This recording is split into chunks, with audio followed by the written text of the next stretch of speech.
Hello, my name's Vaughan Elliott, and I'm the author of B1 Preliminaries for Schools Practice Tests, published by Regency Books. Each book contains 6 full practice tests to prepare candidates for the exam. There's also a version which contains the answer key and listening transcripts. I'd like to talk to you today about the book and share some tips about how to best prepare your candidates for the exam. First, a few words about me. I've been writing exams for many years now, from A1 to C2. At the same time, I've continued to teach, preparing my candidates for the Cambridge exams. As a result, I think I have a good understanding of the exams process from both sides. It's obvious that well-prepared candidates perform better in the exam. But it's not just about language proficiency. This is why each book contains 6 full practice tests, so candidates have a good knowledge of the exam format. It's essential that candidates know exactly what each part of the exam requires and involves. This might be in terms of how much time each candidate should spend on each part of the test, or, for example, how many words they should write, or what they're allowed to write or not allowed to write. To assist your preparation with candidates for the exam, I want to go through an B1 Preliminary for Schools paper and share some tips. So, first of all, let's look at the reading paper. This has 6 parts and 32 questions. The paper is 45 minutes long, so there's not a lot of time. This means it's important that candidates don't get stuck on a particular part or question. Candidates shouldn't worry if there's a word they don't understand. They should try to work out its meaning from the context, but sometimes they will just have to move on. All the questions are worth 1 mark, so it's not the end of the world if candidates are not sure. But, and this is very important to remember, candidates don't lose points for wrong answers, so if they are not sure, they can guess. For all parts, candidates should read through the text quickly at the start to get an idea of the general meaning. In parts 1 and 3, they have to read a text and choose the correct option, from 3 options in part 1 and 4 options in part 3. With this type of question, it's always good for candidates to eliminate the ones they are sure are wrong before they choose the correct answer. Part 2 is a matching task, and in part 4, candidates put sentences in a text with gaps. In both parts, what they choose has consequences later because they can't choose the same option twice. So, candidates should do the ones they are sure of first and go back to the more difficult ones later.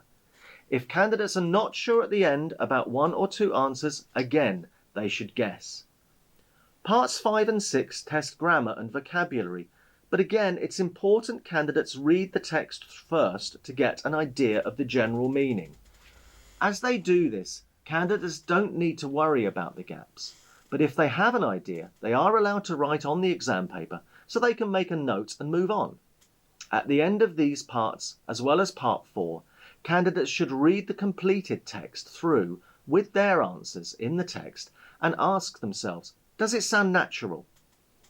Candidates should remember there's no time at the end to transfer their answers to the answer sheets, so candidates need to do this as they go along, or make sure they leave time to do this at the end.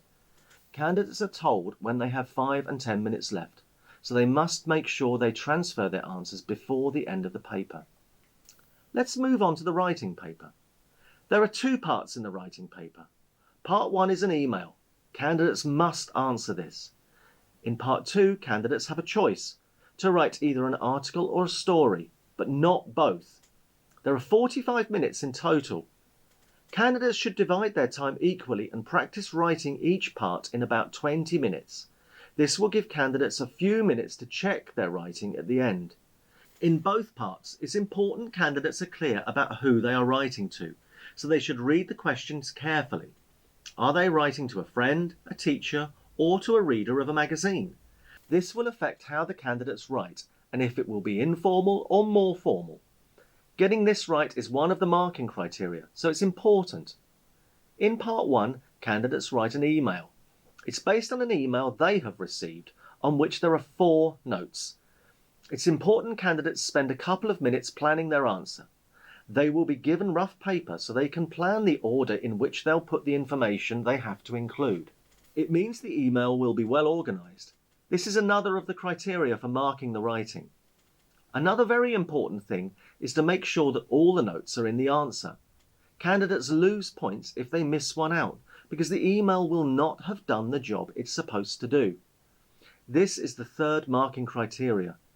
The final criteria is how interesting, varied and accurate their vocabulary, grammar and spelling is, but the other three are just as important.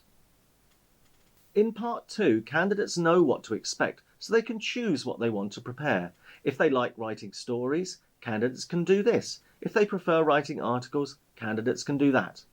The word limit for this is around 100 words. Many teachers and students ask what will happen if they write too many words. Candidates might not lose points if they write too many words, but it might mean that they don't have time to check their writing. It also might mean candidates have gone off topic and aren't keeping to the point of the writing. They might lose points in this case. Candidates should try to stick to the word limit and not to write more than, say, 120 words. This should be more than enough.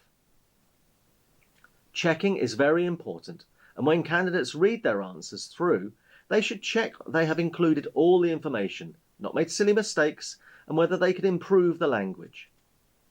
Let's move on to the listening paper. This has 4 parts and 25 questions. Candidates get 1 mark for each correct answer. The important thing with all the listening is that if they don't understand something, they don't panic. Candidates hear all the pieces twice. Before each part, candidates have time to read the questions.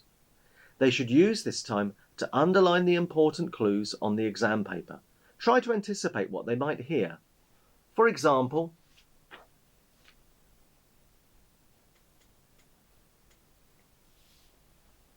when preparing for the exam, candidates should listen to as much as possible in English. This might be songs, for example. If they watch a video and there's an English version, they should watch this. The more they listen, the better their listening skills will become. Finally, candidates shouldn't worry about transferring their answers to the answer sheet in this part. They have 6 minutes at the end to transfer their answers. This is more than enough time. Let's move on to the speaking paper. Many candidates are nervous about this, but in my opinion, it's the easiest part and the paper where they can prepare very effectively. The speaking paper has 4 parts and lasts between 10 and 12 minutes. My general advice is try to relax, take a deep breath before the exam, try to enjoy it. Candidates do the speaking with another candidate.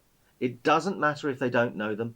There's no advantage if candidates do the speaking with a friend. There will be 2 examiners. One will ask the questions, the interlocutor, and tell candidates what to do. The other will be marking the test, the assessor. In part 1, the examiner will ask about everyday things, like where candidates are from or what their hobbies are. So candidates should practice answering these types of questions in interesting ways and try to give answers that are more than 1 or 2 words long. For example, if candidates get the question, "What do you do at the weekend?"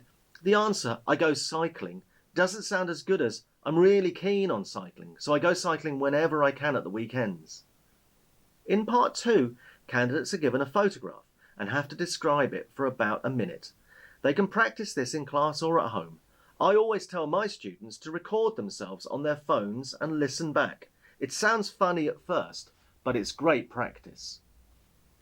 In part 3, each candidate talks to the other candidate. They are given a task and have to make decisions. It's important that the candidate gives their opinion, but it's also important that they listen to what their partner is saying and develop their ideas. Practice saying things like, "I see what you mean. If we do that, we can do this." Or if a candidate disagrees, they can say, "I'm not sure. Don't you think it would be better to do this?" In part 4, candidates are asked questions related to the topic in part 3. If they don't know what to say, they can buy time for themselves by saying very natural things like, "I'm not sure. I've never thought about it." A useful phrase is, "It depends," because then they have to give a longer answer. It's important in this part of the test that candidates can give longer answers, relate what they say to their own experience and opinions.